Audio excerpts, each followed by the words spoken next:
Corbolic V2.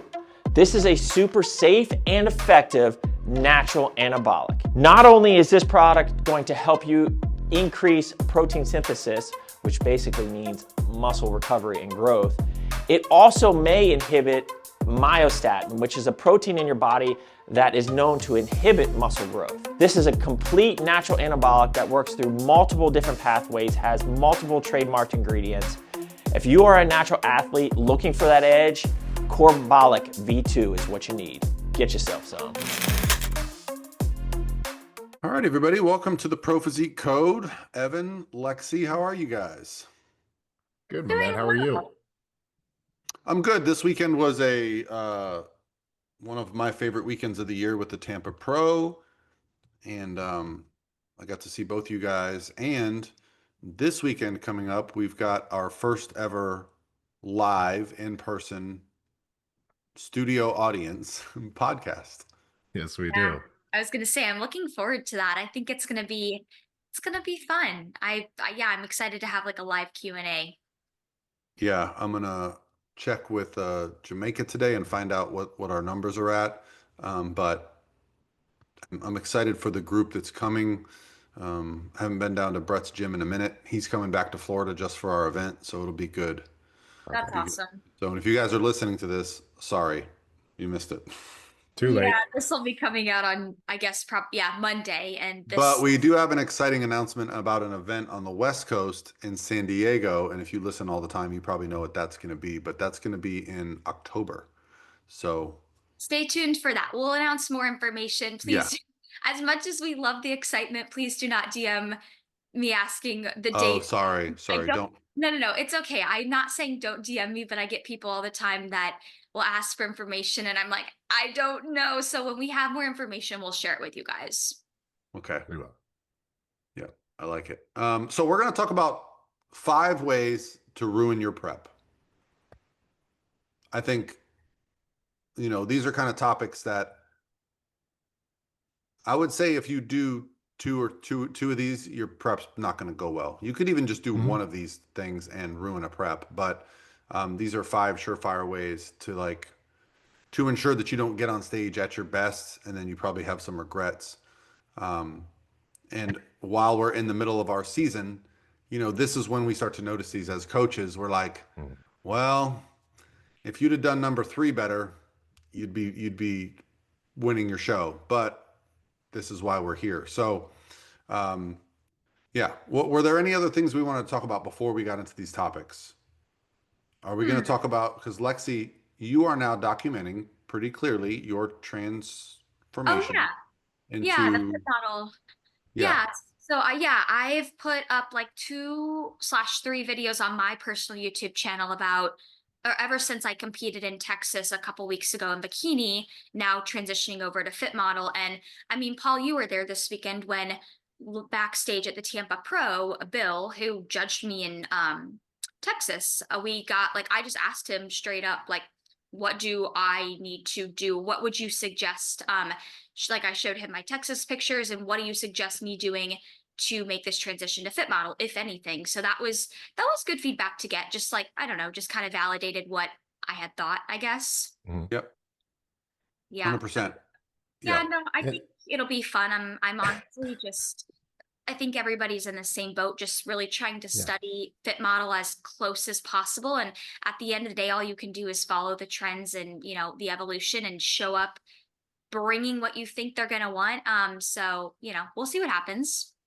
Yeah, we were talking a little bit before the podcast about that, right? Like about following the trends and not necessarily what they say they want, but what do they reward, right? And kind of following those trends. And I think it's important too for people to think about. I think most of us know what the answer is. We just need some extra validation on that sometimes. Like if we're thinking about switching divisions or switching organizations and things like that, I think most of us probably know, and there's different factors that play into that, right? Like what do you enjoy and what gives you the best chance to win? In a way, what's most important to you with that? And then just be honest with yourself, right? Because I think most of us deep down know the answers. We're just a little bit afraid to say it out loud. Neither of you stuck around for the overalls, right? In the NPC show, because they were kind of late in the evening. I left right before they did the overall for NPC, like bikini. Yes. Yeah. I was stunned with how muscular those bikini girls were. I Because was there was a gonna, couple girls that when they came out, I thought, well, that's way too much muscle. Nope, right to the middle. And the overall winner was a true novice. Again, we've seen that multiple times this year, but she came out. I mean, she was really well conditioned, great muscularity, great stage presence. Um, but some of the other girls, I thought her balance was really good or condition, but some of the other girls that were winning the classes were like, yeah, really big. Was was it the girl in the green? Yep. That's as soon as you came out, I said that's it. Yeah. Yep. Yep. She yeah. was she was the first class of the day. She was like true Yep. novice A and she walked Yep. out and I was Shape was like, crazy. Beautiful shape. that's true novice. Okay. And then there was one other girl that I thought could have fought her for the overall class D winner. Maybe better actual bikini potential, but she just wasn't on. She wasn't quite lean enough and full enough, but I mean, the wow factor was there. Yeah. But yeah, like I just remember looking up at the overall and thinking, damn, these are some muscular, like big shoulders, big glutes. So yeah, I'm just wondering if it's going to create an even bigger divide between bikini and fit model where girls that are borderline are going to just go fit model instead of Yeah. like Right. pushing to be bikini, which is going to make the bikini division much more muscular because the judges are Yeah. now going to have more muscle to pull from, Yeah. right? And I less girls that might have good shape. I heard a really good breakdown the other day and it made a lot of sense. They were drawing comparisons between, when figure used to be big, like back when Aaron was doing everyone else, like a lot of Hmm. people wanted to look like that. Then figure after that point got to a point that a lot of girls didn't want to look like that anymore. And that's when bikini really started to kind of explode up. And then now bikini's kind of at that point too, where figure kind of was to where it's not really attainable for most people anymore, not at a high level. And now that's why I think fit model is going to get way more of those girls. Everything kind of evolves out of it, right, to what's realistic for a lot Yeah. of people, Yeah, or I at think least something that's not going to take them 5, 6, 7, 8 years of work. the largest divisions are always going to be the ones that are the entry level where people are like, oh, like, when men's physique blew up and bikini blew up, Hmm. it was a lot of people that were in the gym for a year or two, looked pretty good, and were like, oh, I want to try a show. Yeah, Whereas my first bodybuilding show, I was 32. I'd been lifting for 14 years. Granted, I still wasn't big, but I won my novice bodybuilding class at 32, right? And there were kids that were 18, 19 years old in that class. So had they had classic physique or men's physique when I did my first bodybuilding show, I certainly would have done that. I did novice bodybuilding, and back then you could not cross over. So there were no open bodybuilders in novice. There were no trophy hunters, right? So it made novice an actual novice. I've now seen girls go to nationals, get like fourth place at nationals, and I'll see them the next week and they're doing novice. yeah, And then I'll ask their coach, like, what is she doing in novice? She was 2 spots from a pro card. Well, she's never won an overall. All right, dude. But it's the spirit of the division is to let yeah. newcomers come in and feel confident. I just don't really agree with that. Um, Oh, yeah. I no, I 100% agree. I actually remember last year I had an athlete who competed at a show not in Florida, it was out of state. And I remember she was texting me the night before after check-ins, and she was like, Lexi, there's this girl, she goes to my gym and she competed like 2 weekends ago, and she's in my true novice class. And I was like, that shouldn't be happening. And I was like, if you feel comfortable, I don't want to like make you feel uncomfortable. Like, don't be afraid to talk to the promoter. I mean, that just, why do people do that? Why would you enter if you had competed a couple weeks before? Like that's, I don't know, but I had a girl that, not the promoter, but people at the show when she was registering. She was one spot for winning the overall. She won her class multiple times, and they told her, they were like, "Yeah, you can do novice. Like, come on, just keep doing novice. You're fine doing novice." And I was like, "Please don't do novice. Don't do that. Right. Don't do it. That's Yeah. just not right." And she Despite what goes, the "I don't rules want to may do it." say, I just would never have a girl that, if I have a girl that I feel, she's done multiple shows and she's a pro card potential, or I wouldn't feel great about that. I think that's why they added True Novice because too many girls were just doing, or not even girls, people were just doing the What is the actual rule now for? Because I thought if you won your class in an open, you could not do novice anymore. that. Well, I was told if you won your class in novice when I competed. So like I remember, so my first show ever, I did novice. I won, and they're like, "Hey, congrats! You can't do novice anymore." So if you get second in your novice class, but you win your open class and win the overall at that show, you could still do novice. No, no, no, no. If you win an overall, that's also. But if you get second in a class, you're not winning an overall. There's somebody better there than you, No, I'm unless saying, that yeah, person opts unless out the of the person didn't do open. open. Yeah. Yeah. But if you win Um, your open, I always thought if you won your open class, you were I not did see a supposed to case do. once where there was a bikini girl who did novice and true novice and didn't do open, Hmm. and the girl she beat in both those classes won the overall. So she was like, "Damn." So it says online right now on NBC News Online, to be eligible to compete in a novice class, a competitor must have won or must have not won an open class with three or more Yeah. competitors. I thought it was one open class. Yeah. Yeah. So interesting. Well, And the people at that show told her no, because she had not won an overall and had not won her Right. novice overall that she That's could do. And I was like, I don't think that's correct. mm, yeah, but as a promoter, they're like, okay, there's a girl here. She's going to pay another $150. yep. It Yeah. costs the promoter zero more dollars to have that person get on stage one more Hmm. time. Right. Um, that's really where they're making a lot of their money is the girls that are doing three. I saw a girl this weekend do true novice, novice, open, and master. She did 4 classes. Yeah. I've I have a noticed. girl competing at her first show next weekend, and I told her, I said, you can literally do, she's 40, 45. I was like, you can do true novice, novice, open, master's 35, master's 40. If you want to, you could do 5 classes. Yeah. Don't Yeah. recommend that, but you Yep. could. Yeah, I've noticed a big, I don't know if it's just me, but I've noticed this year a lot. I've had a lot of girls that will like text me the night they're checking in and they're like, hey, the promoter or at check-in, they were trying to get me to do novice or an additional class. What do you think? And I've noticed that they've kind of been pushing girls to add on classes, just Hmm. yeah, which I mean, again, it makes sense. It's a business. I get it. They're just trying to profit. So yeah, well, should we dive into our topic, our 5 mistakes not to make in prep? Let's talk about these things that will ruin your prep. Yes, these 5 things will ruin your prep most of the time. So there may be some exceptions because I'm laughing at one of them because it applies to me right now, but we'll get to that. But the Just first one of them, one, Lexi. We need two to ruin a prep. Just one. that's true. That's true.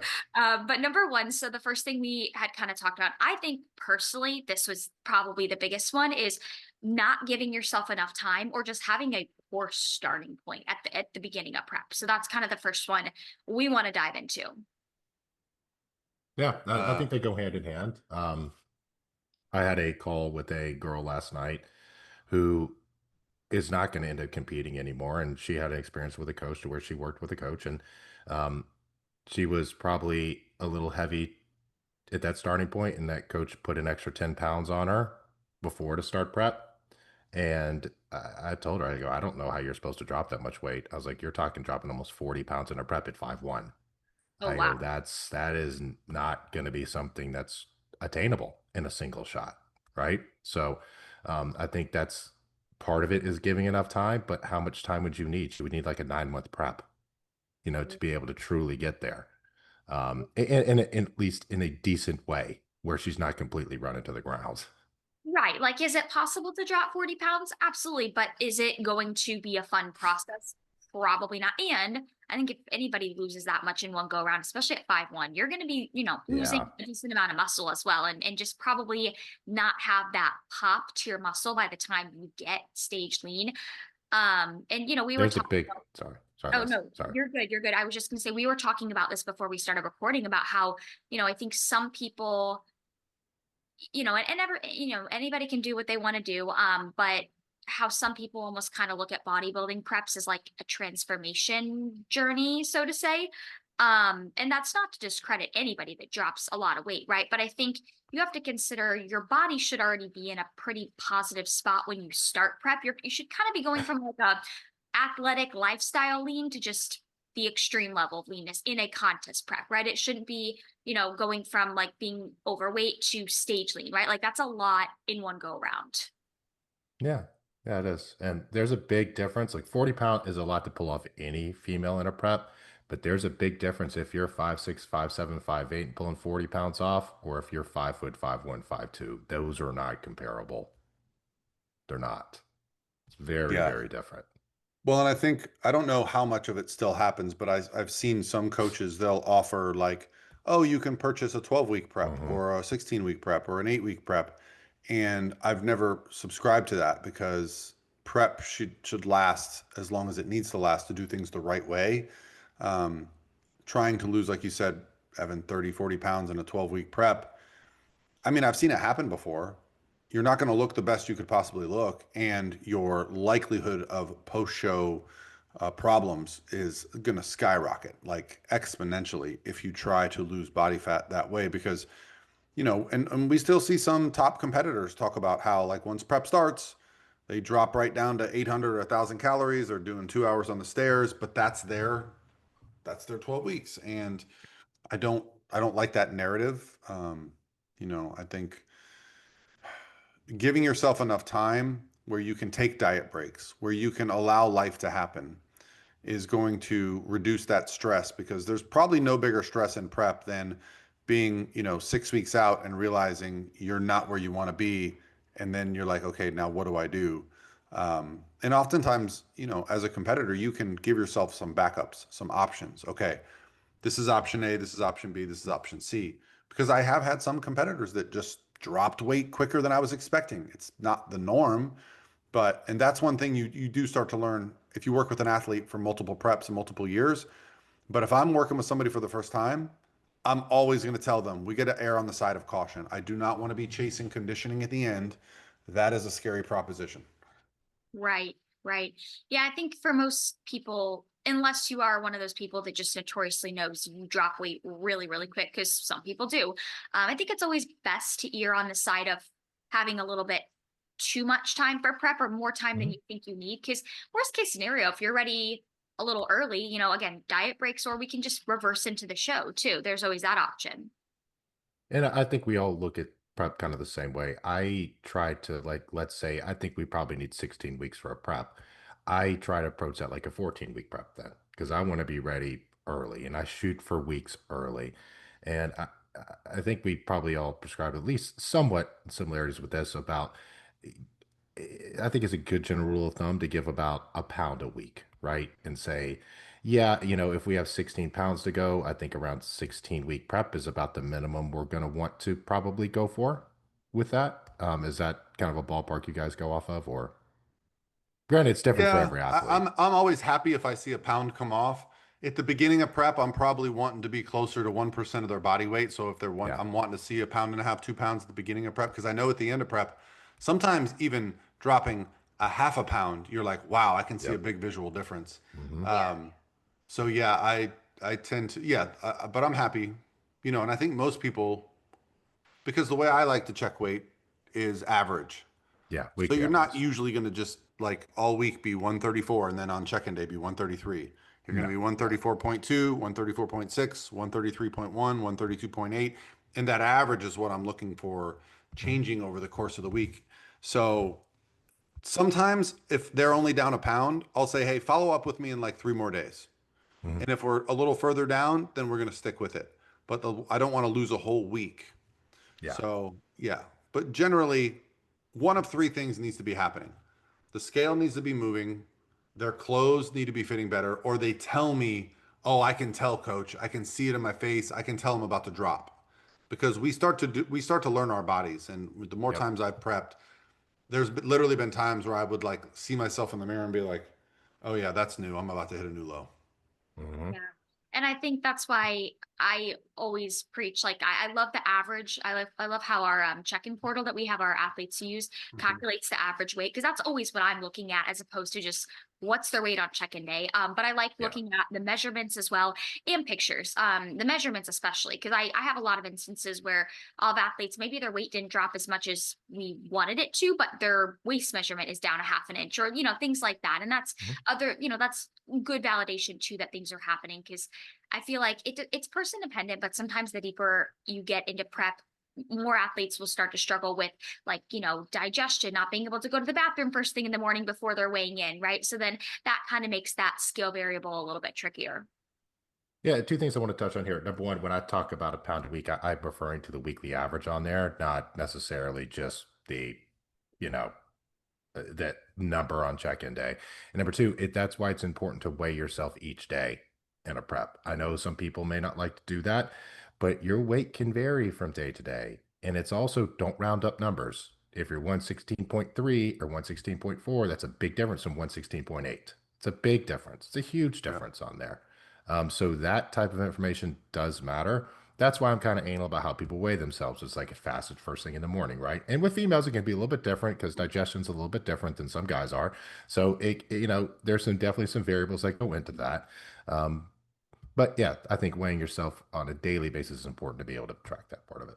Oh, absolutely. Yeah. And I feel like I don't ever say this because I guess I kind of just assume it's common knowledge, but yeah, weighing in first thing in the morning before you drink water, before you eat Mhm. anything.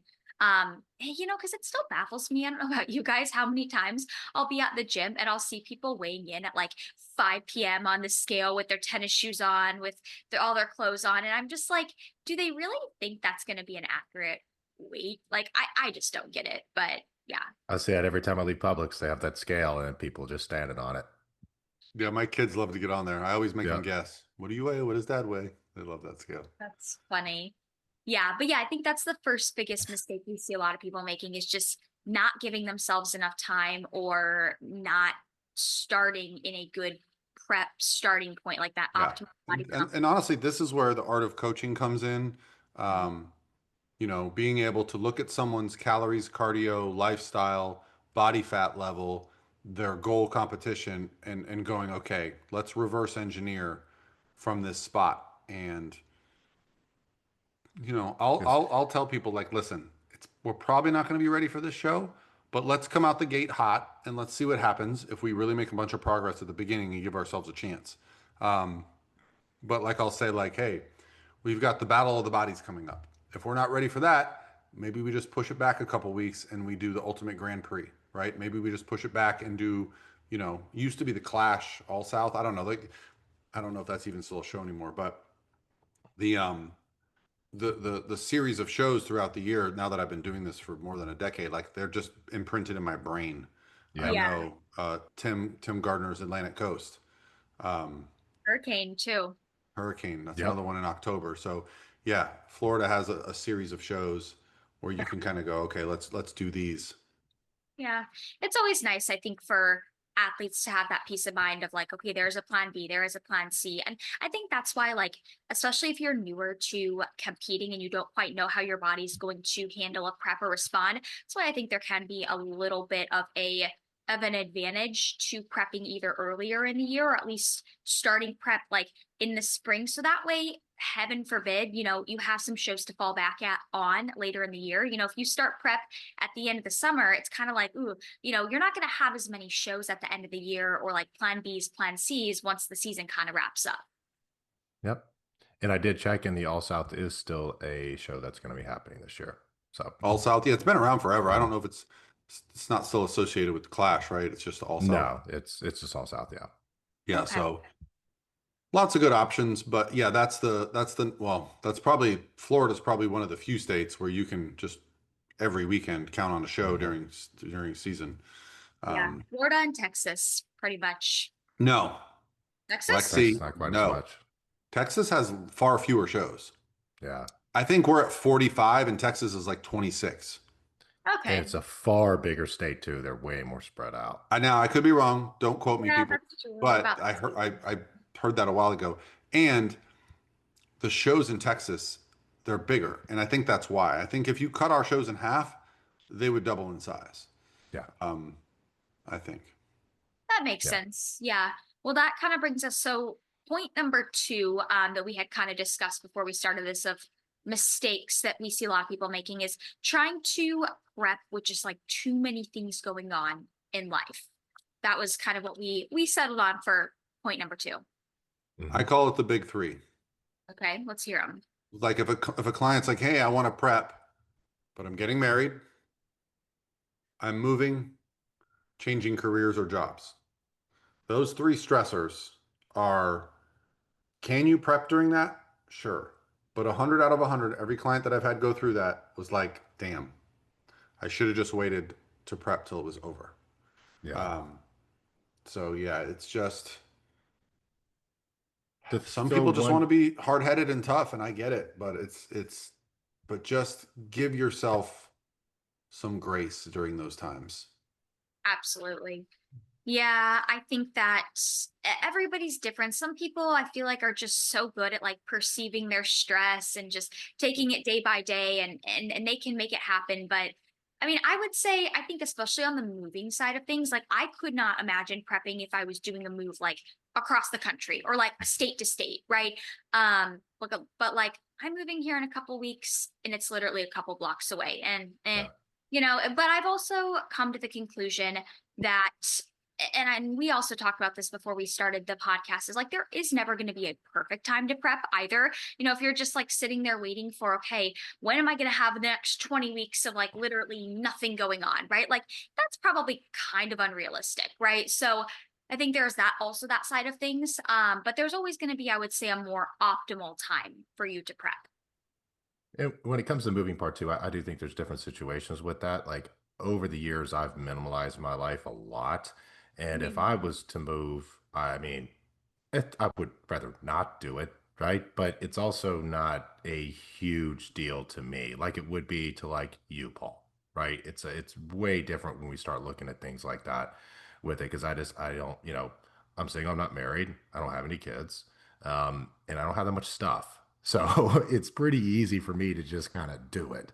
But that's not the case for most people, right? It's really not. And again, if you're moving any sort of distance, it's going to be way more difficult with that, like for sure, for Yeah, sure. absolutely. And So I've I think you're probably good, Lexi.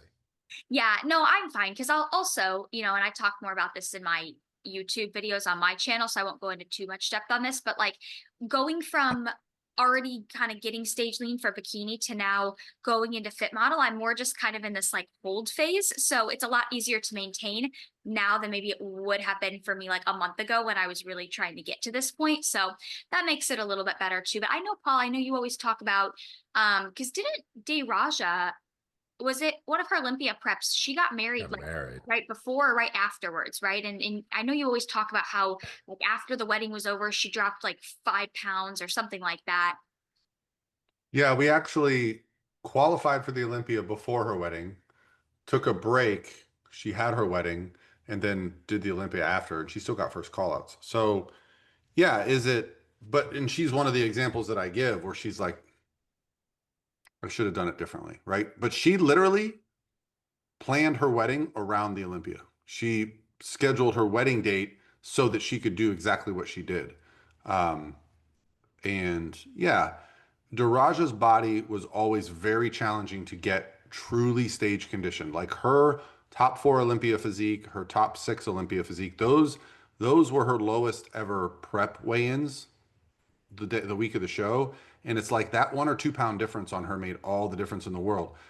And we couldn't just grind her. We had to like push hard, pull back, push hard, pull back. So that year, it actually worked out in our favor that she got qualified, then took a break and did her wedding. And then once the wedding was over, she was like, okay, full throttle. I want to win the Olympia. So like if you can plan it like that, but at the time she was working as an online coach and that's all she had. She has two dogs. Keith, her now husband, is awesome. He's fully supportive. He's the one that actually got her into the sport. So there's other variables that you got to consider. Like if you're trying to move cross country while working a job and compete, and maybe you don't have the support of someone, okay, there's multiple variables there. So we're not saying like, Lexi's moving 4 blocks away, a single girl in an apartment with no pets, no kids. Yeah, that's a little bit different than if you're like you've got 3 or 4 kids and you're moving cross country, right? So Absolutely. Yeah, it's definitely very different. I mean, it is a little bit higher, I guess, stress like because it's like going from renting to buying, but like it could be way worse. So yeah. but if you're moving over a 3-day period and you've got moving trucks, your kitchen's a mess, you don't have your meals prepped, no matter how perfect your move is, you got to go back to the house 3 or 4 times. You forgot some boxes. You got to clean some stuff out, and you just want to get it all done by a certain time or a date. And so, yeah, like 3 or 4 days, your life's going to be a mess. And actually, it can be a great time to get leaner because you're not going to stop moving. You're probably not going to eat enough, but you're also going to have a lot of guilt around missing a workout, missing a cardio, not hitting your protein goals. So yeah, that's those big three things, weddings, moving, and new jobs. Um, I just think it's better if we can avoid that if possible. Yeah, Absolutely. and you got to learn to roll with the punches too in a situation like that because you can plan. You could be the type A personality, plan, plan, plan, plan, plan, plan, plan, plan, plan. Moving never goes the way it should. There's always going to be things that happen, and if you're one of those people that you plan everything, and if it doesn't go according to plan, you kind of lose it. And we all know those types of people. Um, it's going to be difficult for you, right? So I used to be that type of person. So now, weirdly enough, I don't. I more err on kind of under planning certain things and just kind of rolling with the punches. It's lowered my stress just exorbitant amount. Honestly, I am the same exact way, Evan. I have really had to work on that over the years about like not stressing about things so far ahead of time. Like, hey, Yeah. I'm all for planning and being proactive, right? I'm not saying don't be that way, but like we all know those people, and like I totally always used to be one of them that would stress myself sick about things in like 3 months. And it's like, in hindsight, what is all that stress at that point in time going to do? Like, it's not going to change anything with the outcome, you know? So, Nope.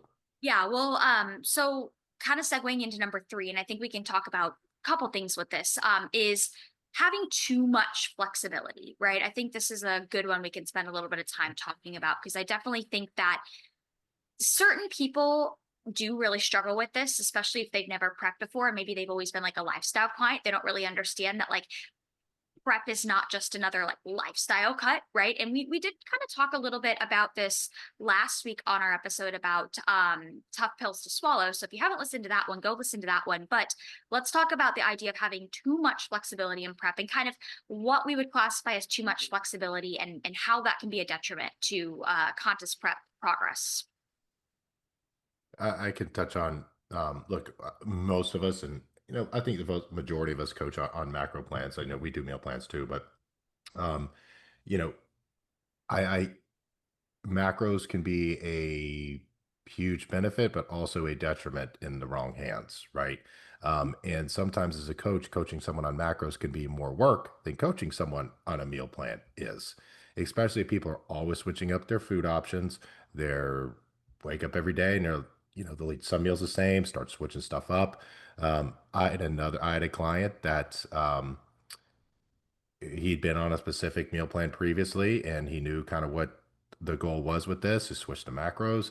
I asked him to send me his meal plan that he had been on, and he was having 4 protein shakes a day and I think 2 protein bars. And it was not a shock that his weight had not moved. I was like, cut that out. Let's go back to what works. And within 2 days, he's like, I don't know, like, how does this make sense? He's like, because the numbers add up. The numbers are exactly the same. I'm Mm. like, but some things are digested much better than others. It's a supplement. It's a protein supplement. It's not a food source for you to have for 85% of your protein for the day. Right. Yeah, So, and I mean the bars too, not to mention like anything that's in a package, anything that's mhm, multi-ingredient, like there's always going to be a little bit of susceptibility of an error when it comes to those macros too. yeah. Yeah, I think one of the biggest lessons, that I've learned over the years is that when you really want to make progress, put all the variables in your own hands. Yep. Buy, weigh, prep your own damn food. It's crazy how quickly you make progress when you just stop. And it takes me every prep, it takes me a little while. I'll start off like, still estimating things and I'm still buying things in the package or I'm still being flexible. And then one day you just go, man, I've been the same weight for like 2 weeks. Okay. Go to the store, buy it all, Tupperware it, doop, doop, doop, doop. Scale just starts dropping, and you're Yep. like, yeah, I was just having too much variability. Mhm. So, yeah, I think the spirit of macros is not to include as much crap as you can. The spirit of macros is like, you know, the way it was explained to me is like, if you hate peas and you have peas on your meal plan, why can't you just swap that out for green beans for the same, you know, okay, great. But what people turned it into was like, okay, so I can have some whey isolate, which is just protein, and I can save all my carbs and fats for ice cream. Yeah. Right? That's what it turned into, and that's not the spirit of it, because yeah, you're going to miss out on a lot of micronutrients. You're going to miss out on a lot of high quality minerals and vitamins that you're getting from whole food sources.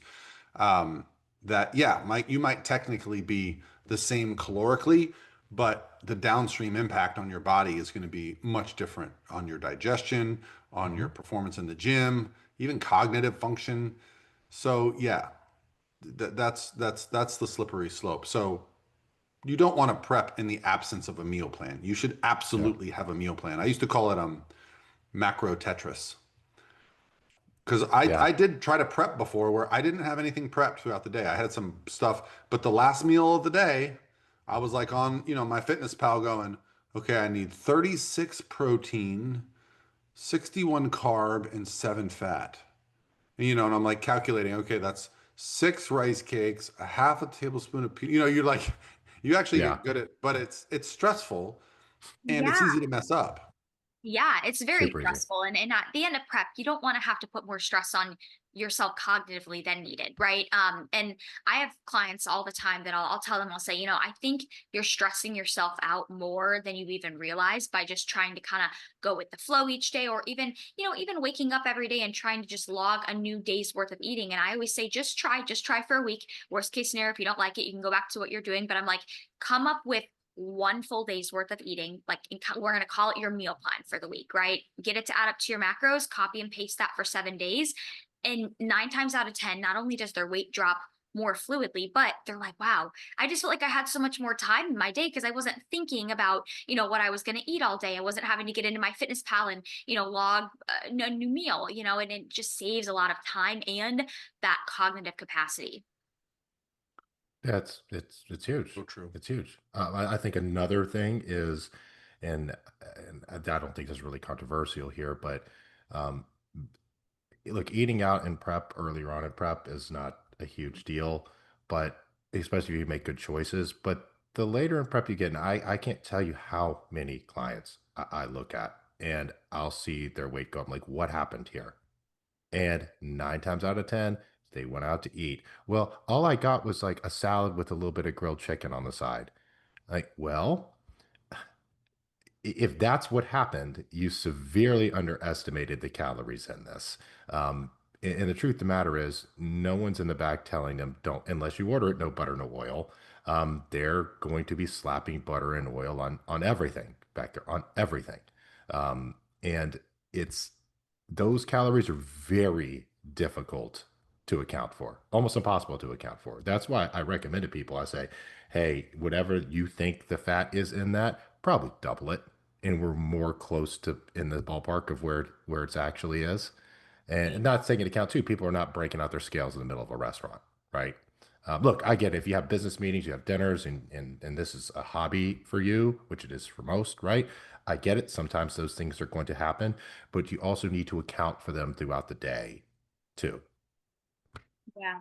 Yeah, no, I think the restaurant meals, I'm glad you brought that up because it, I mean, if you ever want a harsh reality check, just go and go online, find a chain restaurant, look at the nutrition PDF because the chain restaurants typically have them. And I mean, sometimes it's quite baffling that you can't, it's hard to find a meal on a restaurant menu that's like below 30 grams of fat for the meal. Like that's, so a lot Mhm. of restaurant meals, they may to the eye not look like they're super calorie dense, but they're cooking with all the butter, all the oil. There's a lot of sneaky calories in there, right? And like you said, Evan, you don't know how much butter and oil the chef is going to be using behind the kitchen. Like they don't care, and they're not. They aren't accounting for that. They're in No, those PDFs, they're not accounting for the butter, the oil. They're not accounting for any of that. None of that's added in there. I and can they're not promise you weighing it's not. things. Yeah, they're not weighing things out. And that kind of feeds into another point too. Like so this is a good example.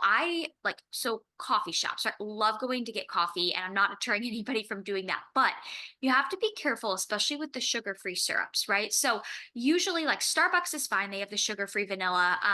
But I went to a coffee shop a couple weekends ago. a little like local one, and they had this like sugar-free dark chocolate, right? And I was like, oh, I'm gonna try that. So I asked for it, and then they're like midway through making my drink, and I see the pump that they use to pump the sugar-free syrup into. And I just like checked it out because I could see the label, and it was the sugar-free dark chocolate, but it said like 20 grams of carbs per 1 ounce. And I was like I kind of had a panic moment, and I couldn't really ask them to remake my drink. They had already started. But like those are things to watch too. If you go to a coffee shop, especially if it's like a little bit of like a mom and a pop coffee shop, and you're, getting 3 pumps of sugar-free syrup in your coffee, I mean, it's probably fine, but I would just say you're on the side of caution and double check, maybe even ask them like, hey, can I see the nutrition label to make sure it's actually like 0 calories, right?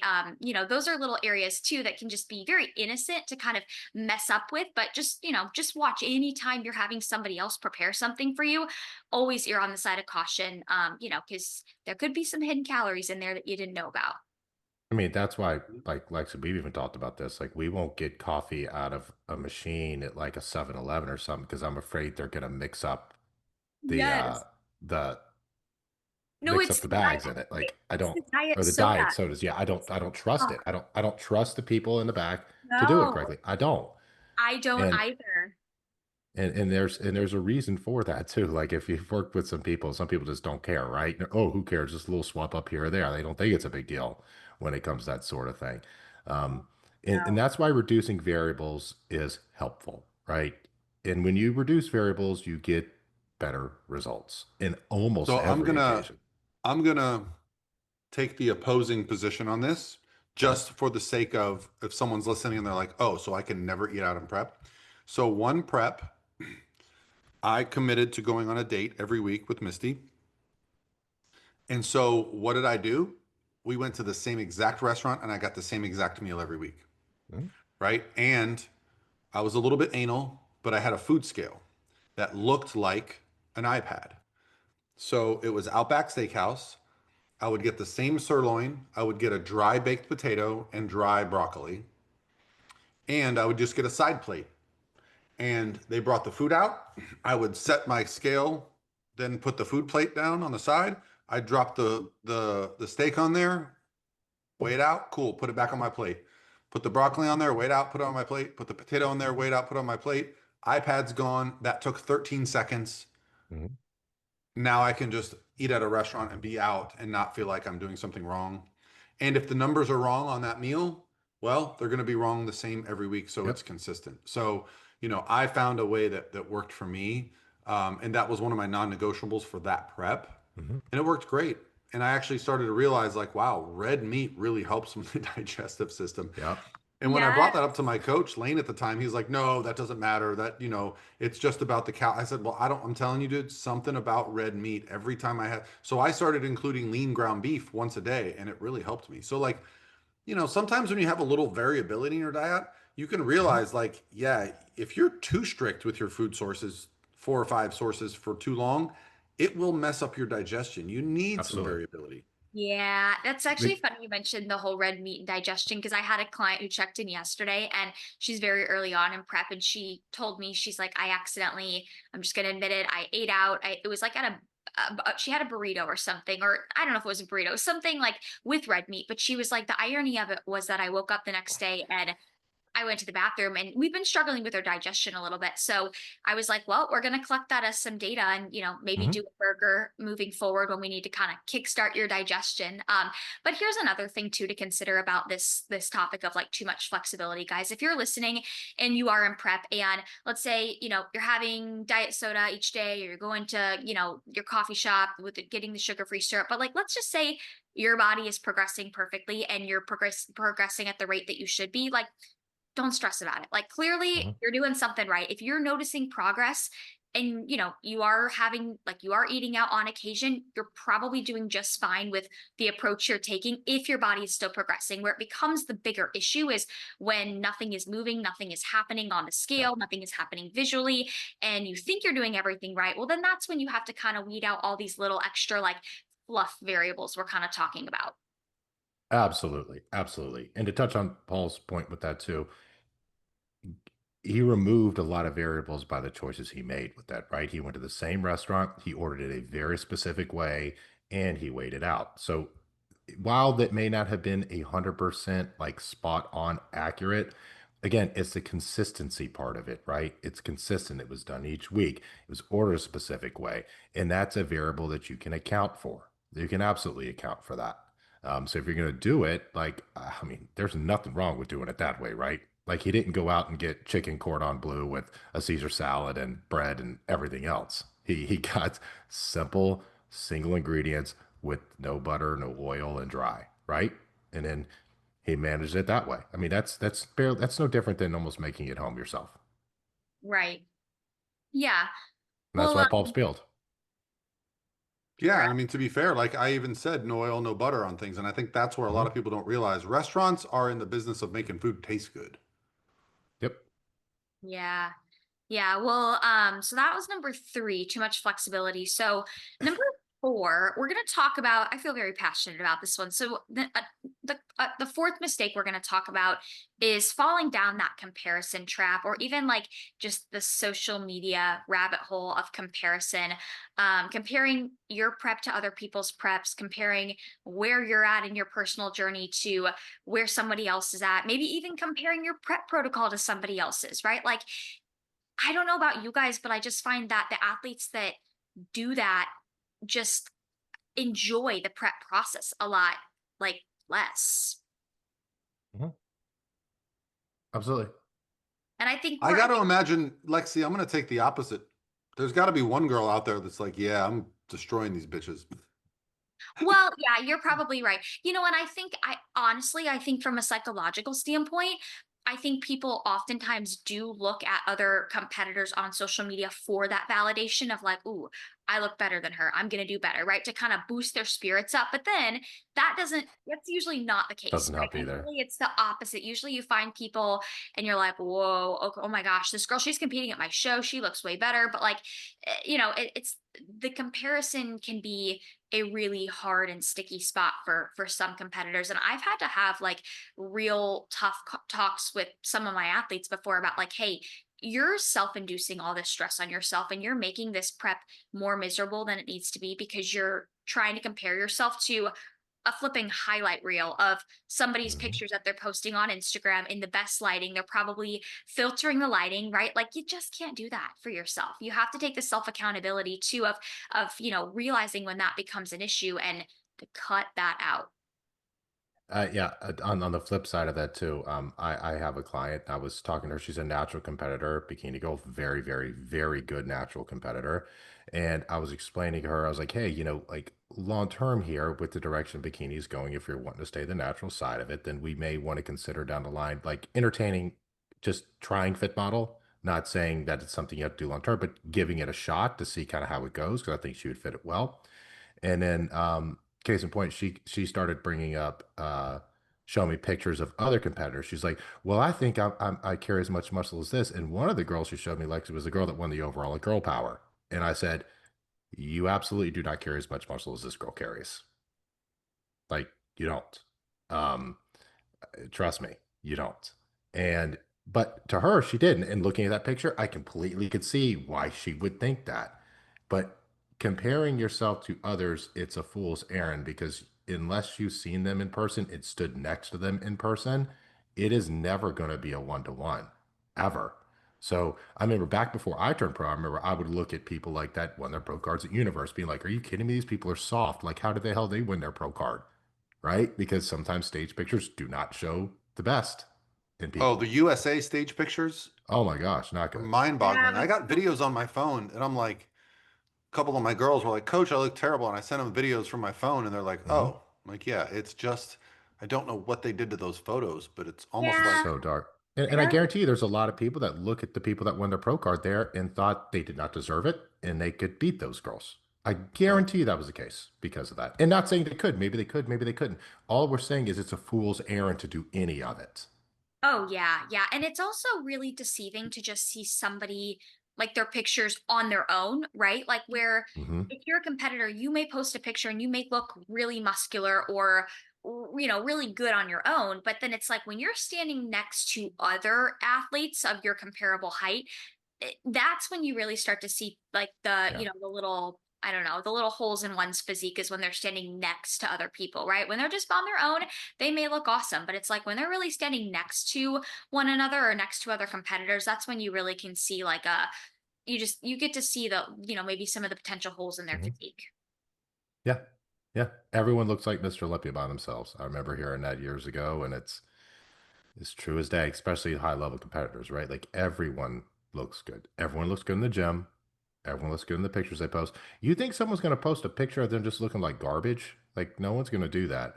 The only person that posts like raw pictures ever is like Nick, right? Like Nick will post just raw pictures in his basement. Um, but I think that's also why he shocks a lot of people on stage. Because people see him on stage and he looks better on stage than he does in his pictures. And he's about the only one, right? Yeah. Like everyone else does it kind of the opposite direction on it. And for good reason, right? Like, I mean, social media is a sales platform. You're selling yourself. Right. I think another one too, I've had athletes before tell me like comparing your how you feel in prep versus how you're perceiving other people to feel in their preps. Like if you see somebody who's maybe same weeks out as you from your show and they look like, they appear on social media like they're loving life, they're feeling great, their energy's high, right? And then you're at the same amount of weeks out and you're like, oh my gosh, I'm over here dying, I feel miserable, what am I doing wrong? Well, that's an unfair comparison, right? Because I think we all know Yeah. if you've ever been through a prep, it is a roller coaster. You do have some days where you feel amazing. And usually those are the days where you want to get on social media and like share the most. And then we also all have those days that you feel like complete garbage and you don't even want to, put yourself out there on social media, right? So you can't fall into that loophole either of like somebody else's perception of how they feel in prep and comparing that to how you feel. Yeah. It's Yeah. impossible to play the comparison game with somebody online who's saying they do this and don't do that. Because I've actually, and Evan, you and I have talked about this.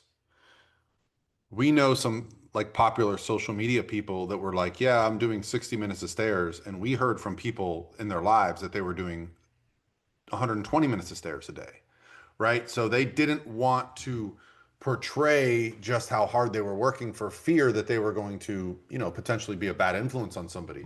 Hmm. So yeah, you don't actually know what someone's doing unless you know them. No, you don't. And look, the same thing. Like I've pushed people hard before in preps, and people say, "Well, what are their calories? What are their macros at?" I go, "Cardio's high and calories are low." I'll leave Yeah. it at that. I don't say anything specific because it's not my place to say that, right? But a lot of people could blow it out, be like, "Oh, she's eating this and doing this," and try to sell themselves to that person. And I know a lot of people do that when it comes to that, just to get them in the door. And it's it's unfortunately it's hard to trust a lot of things these days.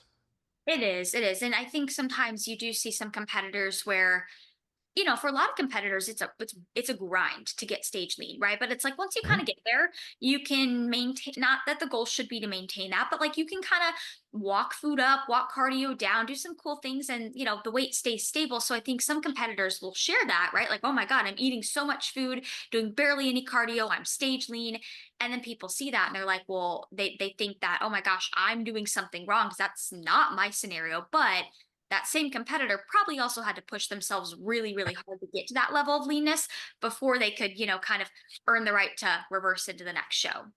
Yep. Yep. Yeah. Yep. Um, Everyone's at different phases, people, of this yes. stuff, right? So bottom line, don't compare yourself to other people, other pictures, other, you know, cardios, nutrition, things like that. Even I fell into that trap once because there was a guy who I'm friends with who was eating like 400 or 500 carbs a day in prep, and I was only eating like 250, and I'm like, what the hell? He's smaller than me, eating more than me, but these are genetic differences, and they're you got to focus on doing what you have to do to get where you're going. And believe me, everybody has a cross to bear in this sport. Yep. Everybody. For every guy that's puts muscle on really easy, there's another guy that gets shredded real easy but has trouble putting on muscle, right? And same Hmm. thing with girls. For every girl that their their lower body gets lean real easy, they struggle with keeping their shoulders full. Like so there's always something. Absolutely. Absolutely. Yeah, and then that leads us into our fifth and final mistake, which there's more than these five, but these were kind of the five heavy hitters, and number five is just not practicing posing, presentation. I mean, I know I work with a lot of first time athletes, and I feel like that's the number one thing a lot of people like a lot of people just don't realize how long it's going to take to get comfortable in heels and get comfortable in the posing routine, and how many little things go into each pose and each transition you do, right? Like there's like 5 to 10 different things you have to, think about, or different cues that you have to think about in every pose and transition you hold. So that was our mistake number 5.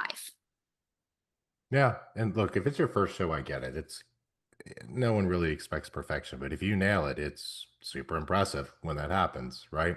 But Paul, I mean, we were talking about that on at the show this weekend, just looking at some of the girls up there on stage. I'm like, they are leaving so much on the table by how they're posing. You just want to get up there and be like, push your glute out, turn your shoulders, and just grab you like, do you see yourself in the mirror? Like, have you ever looked at yourself pose before? There's so much being left on the table there. Especially with technology now, like Yeah. I'm going to take it back to my first prep. I bought a camera and I would take pictures. I hired a posing coach for 16 weeks for my first show. Now, to be fair, bodybuilding is much different than bikini. You've got 2 poses and a couple transitions. Bodybuilding, we had 14 poses to master. So it was a little different. And if you don't know what you're doing in bodybuilding, you can lose all the poses. So like I was determined to be a good poser. But even now, I feel like girls should be starting posing lessons right when they start prep. You don't need to do them every day, but if you learn the basics at the beginning of prep, you can practice the right way. Muscle memory is good. Then you can do some follow-up appointments. And some people are very gifted with prep. I remember Savannah when she first came to my gym a couple of years ago and she wanted to start a prep and she hit a couple poses. I was like, who taught you how to pose? She's like, oh, I just watched some people online. She was already posing like a pro, but she had a good background in gymnastics. She understood her body very well, and it just very was natural to her. I've got some girls that have done 10 shows with me, and I'm still yelling at them how to pose. And every time they get up on stage, I just close my eyes and I'm like, oh my God, would you just pose? So there is an element of athleticism, of these kind of things. So you've got to find out what you got to do to get on stage and pose right, because months of work. And everybody that was at the Tampa show this weekend, there's a lot of positives to the Tampa show, right? You get in front of amazing judges, amazing venue, there are all the pros there. But the NPC competitors are basically rushed all day long. They're rushed at prejudging, they're rushed at finals. So if you're not, the second you walk on stage, on your game, before you know it, you're off stage. So you've Right. got to be ready to walk out and be on the second you get up there. And if someone backstage is yelling at you, hey, line up, somebody get here. How many people miss their class at this show, Lexi? Oh I gosh, can't, I don't I'm know. I sure a ton. mean, the prejudging, it's the finals. I don't feel like is as rushed, but prejudging it was. No. I mean, gosh, they were lining up fit model at like 8:30, and prejudging started at 8. I mean, I did see and hear a couple of people say they missed like a class. It was usually people that had signed up for like. There was a wellness girl Yeah. coming into the backstage area, and they were already on like classic physique. Wellness had been done for like 5 or 10 minutes. She That's just walked back there, and her coach was like, "You missed your class. Like it's done." But it was 8:30, like you said, and it was like people look at that list and they go, "Oh, look at all these classes," but you don't realize there's one in women's physique. There's yeah. there's 9 in figure. Like these Yeah. classes sometimes are small, and not until you get to men's physique, classic, and bikini are the classes bigger. And so if Yeah. you're before that, they're gonna roll through. And Yeah, this show in particular runs faster than almost any of them. it It does. just Well, You shoot, they no roll so routines fast. in the morning, no routines, no presentations, and Tyler makes quick decisions. Yeah, yeah.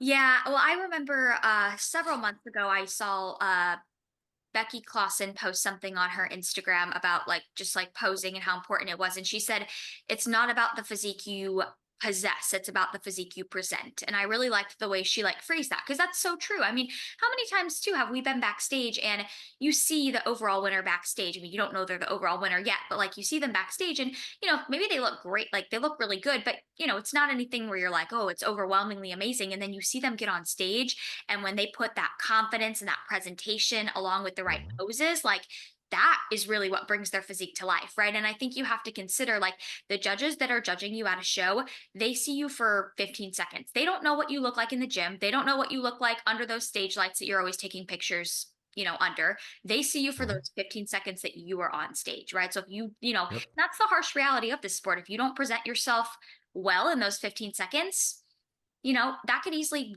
take you from a potential first place to fifth place right off the get-go, right? So Absolutely. I think when you put it in that limelight, it's, yeah, you need to practice your posing. And I would even argue and say you should be practicing your posing before even starting prep. Because I actually think it is helpful as a coach, especially with like first time athletes. It's really hard to sometimes gauge their progress when they're not in their poses. So I oftentimes like to at least have my girls learn like their front pose and back pose before prep, so I can at least have them sending progress pictures in those poses. And it just kind of helps us understand a little bit more too about like, are we in a good starting spot physique wise or not? Because sometimes Yeah. seeing somebody in those poses compared to when they're just like standing relaxed, it's very different. That's Absolutely. 100% when I tell people like you need a posing coach. um, I mean, I even had a girl this week. I said, "Hey, can you just FaceTime me for 5 minutes? You're driving me crazy with this thing." And she FaceTimed me and we fixed it over a FaceTime real quick. And I said, "Listen, I'm not a full-time posing coach. And the thing posing coaches are really good at are like the cues. They're Yeah. very good at, creating a repeatable pattern for I'm just like, hey, that is not how you hit that pose. Let's play around with this. And okay, that's the look. Okay.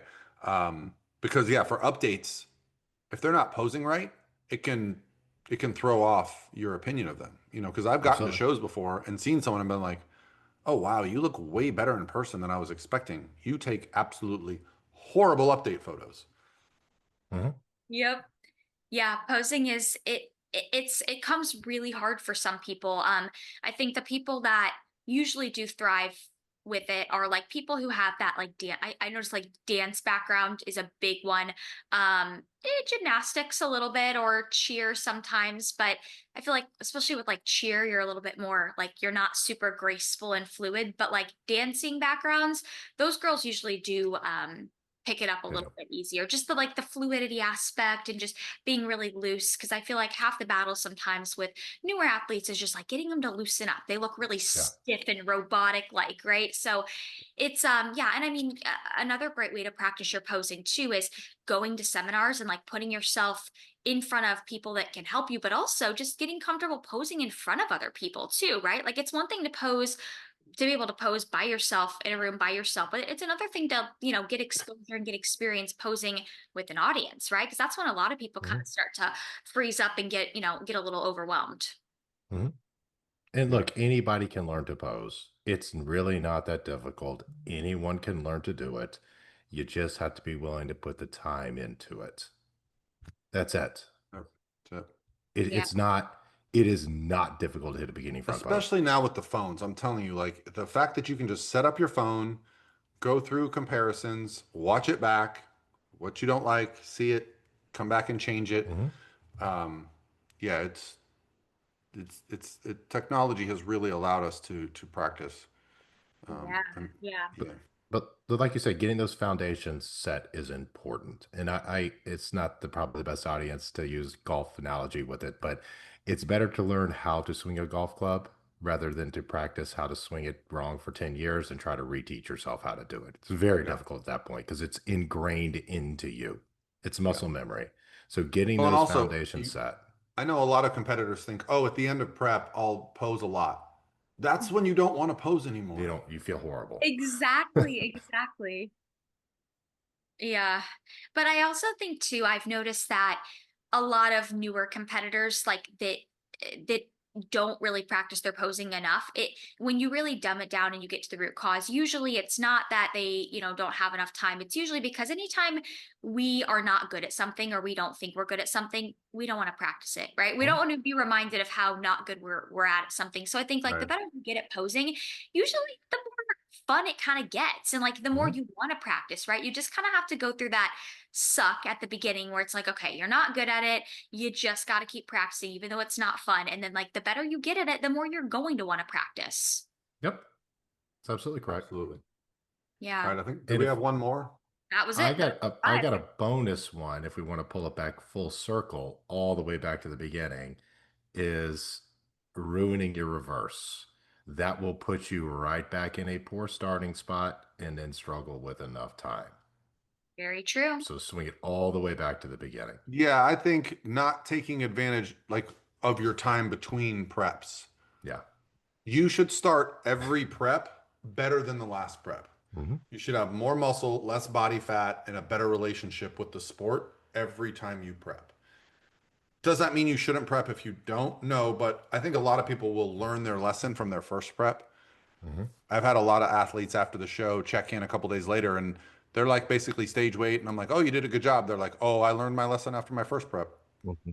Yep. Yeah. Absolutely. I think every athlete has to go through that, at least that one kind of slip up, at least one at one point in their journey to kind of learn from it. If not, kudos to you. Right. But I question you as well. Not, yeah, it's tough, guys. Like I screwed mine up. I think everyone screws their first one up to a certain extent, right? You just hope it's not too bad. Don't There's a lot more catch yourself. information now, Yeah, we don't want to do nowadays, that. about it, with social media and stuff. There was a lot more mystery around competing. That there was actually, Evan, you'll remember this. I don't know, Lexi, you might remember this too. There was a prevailing theory when I was competing, my first prep, that the most anabolic you will ever be is the week after your show, which is the absolute worst time to be overeating. So you are the Yep. most capable of storing fat rapidly immediately after your show, and you are the least capable of putting on muscle after your show. The scale going up does not mean you're putting on muscle. But a lot of, especially with men, that was the thing. Like, oh, the week after the show, bro, I bulked up. No, no, you just put on a bunch of body fat, dude. That's funny. Sorry. Yeah, it doesn't happen that quickly, but yeah, well, okay, cool. Well, I think that is a good topic for today. And as always, guys, any topic requests you have for us or just questions you want us to address in future podcasts, I know I'm always looking at the YouTube comments, and I think you are too, Paul. So comment, let us know Mhm. what you guys want to hear in future episodes. I think the next episode will be our live podcast recording, so stay tuned for that. Yeah, and be sure if you're not subscribed to the channel, subscribe because we post other content on the channel. I post a lot of like prep vlogs and we have other podcasts that we post on here. So if you're just listening to the podcast, go to Pro Physique Studio. I've got a fun little project I'm working on that it's going to be a longer format YouTube video around competing that I'm going to be putting out here this week that I think a lot of people will be into. So yeah, stay tuned. Love it. Sweet. All right, guys. Thanks for listening to the Pro Physique Code. Again, give us your feedback, topics. We will be at a lot of shows this weekend. I'm going to be at a show in Orlando. Then we've got our seminar. The weekend following, I'm going to be at the Atlanta Pro with a couple competitors. And Okay. then I don't know. It's crazy to think about. We're almost to North Americans. I Yeah. know. I think Yeah. I might go to Mel Chancey's Harbor Classic. I got a bunch of people doing that the weekend before North American. Okay. So yeah, we're in the depths of the season. It's crazy to think we're like 12 weeks out from the Olympia or whatever it is. I know. Oh my It's gosh. crazy, isn't it? Crazy. And Evan, let's see if we can't get some reaction drinks for the seminar this weekend. Reach out to your boy. Yes, I will. All right, guys. Talk to Bye, you soon. guys.